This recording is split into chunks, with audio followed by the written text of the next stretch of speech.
Bismillahirrahmanirrahim. Assalamualaikum warahmatullahi wabarakatuh. Waalaikumsalam warahmatullahi wabarakatuh. Bagaimana Pak Gisman? Apa kabar hari ini? Alhamdulillah baik-baik. Sehat ya? Alhamdulillah sehat. Oke Pak Gisman, pada kesempatan kali ini saya ingin melakukan observasi yang akan Bapak lakukan ketika Bapak observasi nanti di kelas. Sebetulnya tujuan daripada praobservasi ini Pak Yusman adalah untuk mengetahui dan mengevaluasi jalannya proses pembelajaran yang akan Bapak lakukan nanti. Kenapa ada praobservasi? Yaitu sebagai persiapan awal sebelum Bapak melakukan pembelajaran agar Bapak lebih siap dan percaya diri sehingga memberikan pembelajaran yang terbaik untuk murid kita.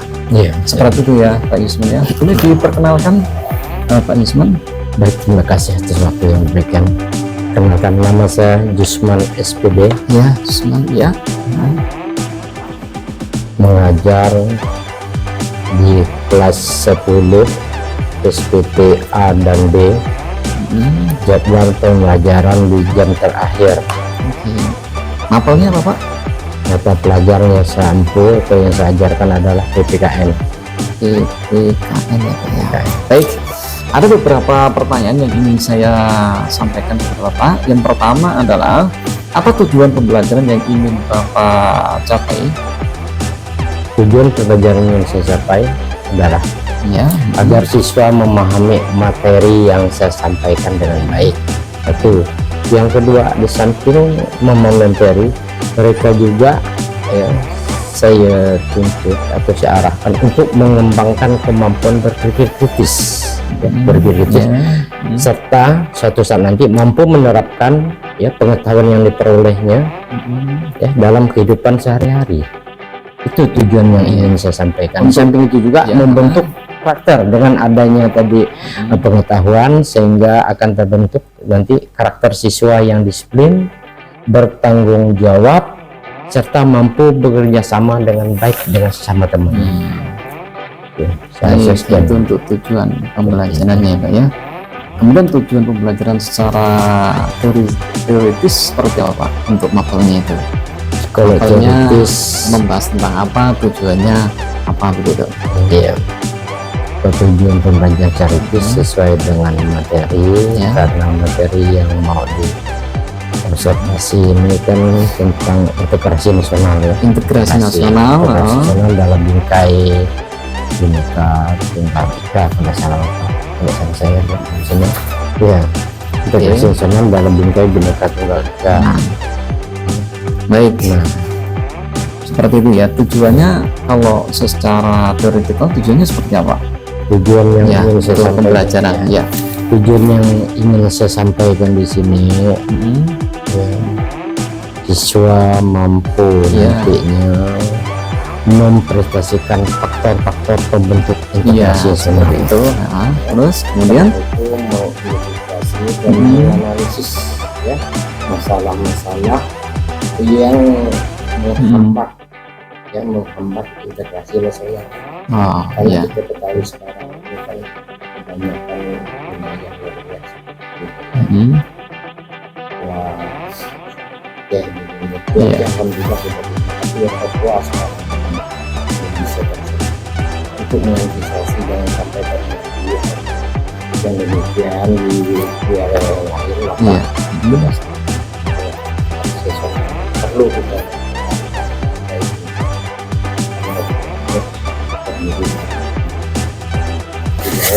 kompetensi sudah tidak sekarang kita yang mana tiap-tiap profesi itu kan punya kemauan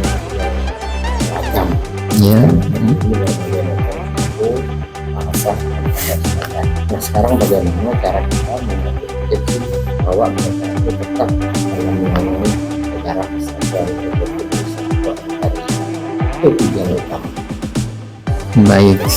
Kemudian pertanyaan yang kedua, apa area pengembangan yang ingin Bapak capai pada kegiatan observasi nantinya dari segi pengetahuan dan keterampilan?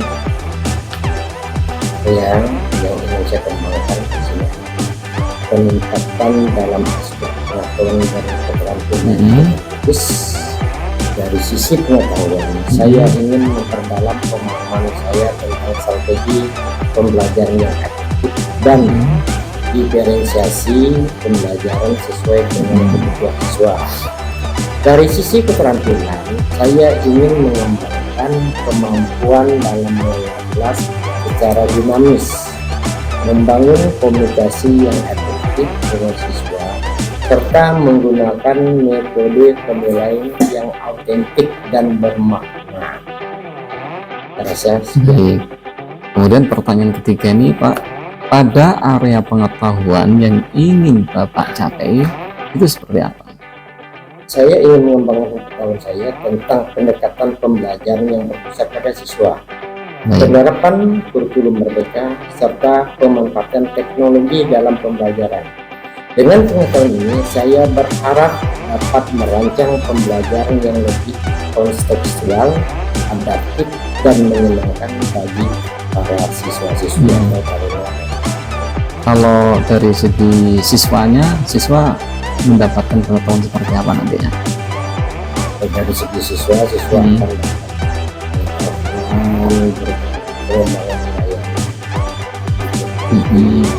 kemampuan komunikasi, terus kemampuan beradaptasi dengan sesama, berkolaborasi tidak. Oh ya, siap. Kemudian yang keempat ini, pada area keterampilan yang ingin Bapak capai itu seperti apa nantinya?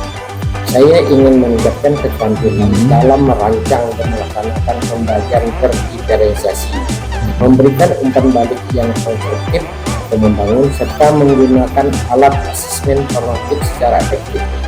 Saya juga ingin meningkatkan keterampilan dalam membangun interaksi yang positif dan inklusif di dalam kelas. Baik, dari segi siswanya atau muridnya seperti apa nantinya?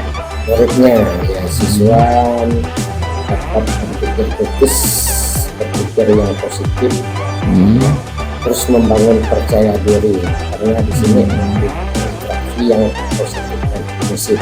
Jadi di sini siswa yang dilatih untuk percaya diri, itu tunjukkan. Oh, percaya diri. Ya, jadi siswa yang kasih Yang karakter yang ingin dibangun siswanya itu seperti itu ya. Jadi dia di samping memiliki sifat nasionalisme dan juga dia memiliki rasa percaya diri gitu ya. Baik, untuk yang nomor 5 ini, bagaimana rancangan pembelajaran yang ingin Bapak terapkan dalam kelas dari segi strategi pembelajarannya?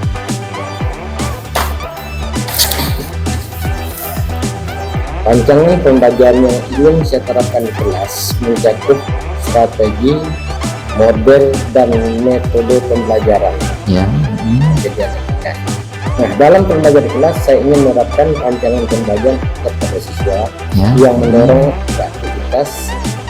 keaktifan, kreativitas, dan kolaborasi. Nah, rancangan ini meliputi ada 3. Yang pertama, strategi pembelajaran itu.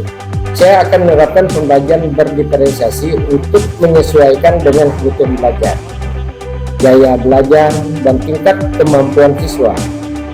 Diferensiasi ini mencakup 3 aspek. Pertama, konten. Ini menyediakan materi dalam berbagai bentuk, misalnya teks, video, dan gambar. Ini konten ya. Konten siswa ketayangkan dalam vektor visual ya, audio visual. Jadi mereka bisa dalam video, gambar, terus diproses. Pembagian kelompok berdasarkan minat atau kemampuan. Ini kelompok diskusi. Terus yang ketiga, produk hasil dari diskusi mereka, memberikan pilihan bentuk tugas seperti presentasi, poster, atau laporan tertulis kayak makalah seperti yang contoh yang saya juga akan menggunakan strategi pembagian kolaboratif, artinya menyatukan berbagai unsur siswa, di mana siswa belajar dalam kelompok kecil heterogen untuk meningkatkan interaksi sosial, dan pemahaman konsep secara bersama-sama. Baik. Terus yang kedua, model pembelajaran. Kalau tadi pertama kan strategi pembelajaran. Sekarang model pembelajaran sini banyak sekali ya. Saya memilih untuk menggunakan model pembelajaran project based learning atau PJBL dan problem based learning, karena keduanya mendorong siswa berpikir kritis dan menyesuaikan masalah-masalah secara nyata dengan problem based learning. Terus yang berikutnya saya jelaskan apa itu project based learning. Project based learning ini memungkinkan siswa untuk mengerjakan proyek yang terintegrasi ya lintas mata pelajaran dan menghasilkan produk nyata di makalah. PBL atau problem based learning ini digunakan untuk membiasakan siswa mengidentifikasi masalah, menganalisis informasi dan merumuskan solusi. Baik. Jadi yang digunakan antara dua itu atau dua-duanya digunakan? Kedua-duanya. Oke. Terus yang ketiganya model pembelajaran. Modelnya, oke. Nah di sini tadi model atau metode? Tadi modelnya. Model pembelajaran, sekarang metode. Oke, sekarang metode ya. Model pembelajaran. Model itu kan bentuk. Metode cara. Metode pembelajaran yang saya terapkan di sini adalah pertama diskusi kelompok, yang kedua tanya jawab, yang ketiga penugasan individu dan kelompok, terus yang terakhir presentasi. Nah, kalau diskusi kelompok ini untuk meningkatkan kemampuan siswa berpikir kritis dan berkomunikasi secara kritis. Terus kalau tanya jawab ini untuk menggali pemahaman siswa dan melatih keberanian. Tanya atau PDI-nya, percaya diri. Percaya diri tadi ya. Terus penugasan individu atau kelompok ini sebagai sarana latihan dan penilaian formatif. Di samping sebagai sarana latihan mereka, itu juga dapat dijadikan penilaian formatif. Terus yang terakhir presentasi ini untuk melatih keterampilan berbicara dan kepercayaan diri pada siswa. Jadi cukup kompleks sekali ya. Jadi nanti ada pembelajaran yang berupa diskusi ya, tanya jawab dan presentasi tentunya ya. Baik, yang keenam ini bagaimana media pembelajaran yang Bapak ingin terapkan di kelas? Bapak menggunakan media apa nanti di kelas? Pertama media PowerPoint ya. Yang kedua Canva medianya. Terus yang ketiga lembar kerja peserta didik atau LKDB. Yang keempat Jobset. Yang kelima media interaktif digital. Saya jelaskan secara rinci ini.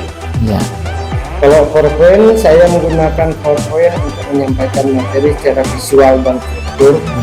Penggunaan animasi dan ilustrasi membantu siswa lebih mudah memahami konsep. PowerPoint. Jadi nanti Bapak terapkan PowerPoint itu ya. Terus yang kedua Canva. Canva di sini ya, saya gunakan untuk membuat materi visual yang menarik seperti infografis, poster atau template tugas. Canva juga dapat digunakan oleh siswa untuk membuat presentasi kreatif sebagai bagian dari proyek.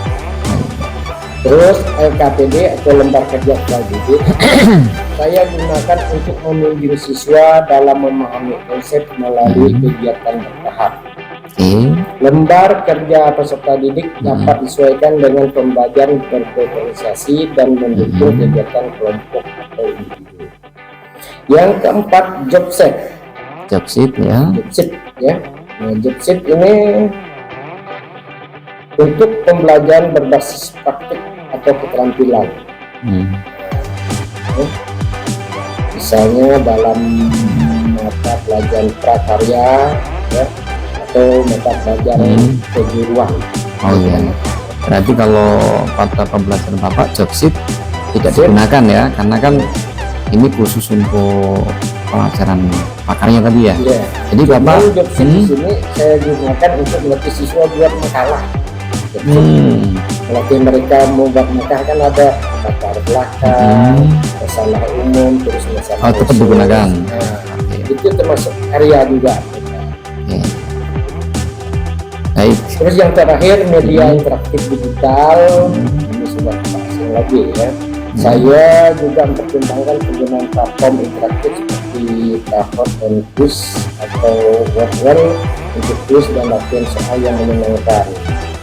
Nah, samping itu juga untuk meningkatkan motivasi dan keterlibatan siswa, mendukung gaya belajar yang beragam, memfasilitasi pembelajaran aktif, kreatif, dan menyenangkan. Ini sengaja soal dibikin quiz kayak ini dari orang tua kan ada quiz tebak-tebak itu kayak game. Jadi siswa tidak merasa beban ketimbang dia mungkin tidak latihan di HP, tapi dia mungkin melalui pertanyaan mengisi pertanyaan. Pakai Kahoot dulu ya. Baik, jadi itu untuk media yang akan Bapak berikan kepada peserta didik atau murid ya. Baik, pertanyaan ke-7, kapan Bapak akan melakukan pembelajaran tersebut? Untuk Saya akan observasi. melaksanakan pembelajaran tersebut sesuai dengan jadwal yang Hari apa? Ya. sesuai Hari dengan ini? jadwal ya, hari ini Kamis. Hari Kamis tanggal 22 ya, Mei 2025. Jam keberapa nih? Yang terakhir Jam terakhir ya, jam 10:11 11. ya. Baik. Kemudian ini pertanyaan terakhir ini, apa yang dapat Bapak hasilkan dari percakapan kita seperti ini? Saya sangat senang dan merasa berbantu dengan percakapan hari ini. Karena saya mendapat gambaran yang lebih jelas mengenai persiapan pembelajaran untuk kegiatan observasi yang telah kita sepakati bersama. Percakapan ini membantu saya menyusun strategi pembelajaran yang lebih terarah, memilih model dan metode sesuai, metode yang sesuai, serta merancang media dan aktivitas yang mendukung tercapaian tujuan saya. Selain itu juga saya semakin yakin untuk menerapkan pembelajaran yang tepat pada siswa atau berorganisasi sesuai dengan kebutuhan dan karakteristik peserta kelas. Jadi di samping berfokus pada siswa, materi itu juga sesuai dengan kebutuhan siswa. Baik. Sekian. Baik, Pak Jusman, di hari tersebut karena kita sudah sepakat tadi, saya akan datang untuk melakukan supervisi kelas untuk melihat dan mencatat hal-hal apa saja yang terjadi di kelas nanti. Kemudian setelah melakukan kegiatan observasi di dalam kelas, kita akan mengadakan percakapan terakhir, yaitu pasca observasi, yaitu dengan tujuan bagaimana masukan-masukan atau temuan-temuan itu kita diskusikan. Mungkin itu saja. Apakah ada pertanyaan sebelum kita tutup? Saya rasa sekian. Actionnya di lapangan. Actionnya di lapangan ya. Ini kan kita saya telah hanya teoritisnya. Iya. Jadi yang perlu nanti perencanaan ya kan, perencanaan. Baik. Terima kasih Pak Yusman atas waktunya.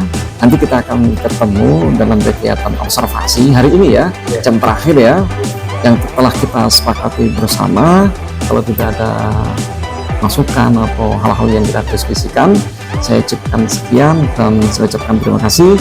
Saya tutup dengan Assalamualaikum warahmatullahi wabarakatuh. Terima kasih atas waktunya. Ini dikatakan nih Pak, sudah saya tuliskan. Tanda tangan ya? Iya.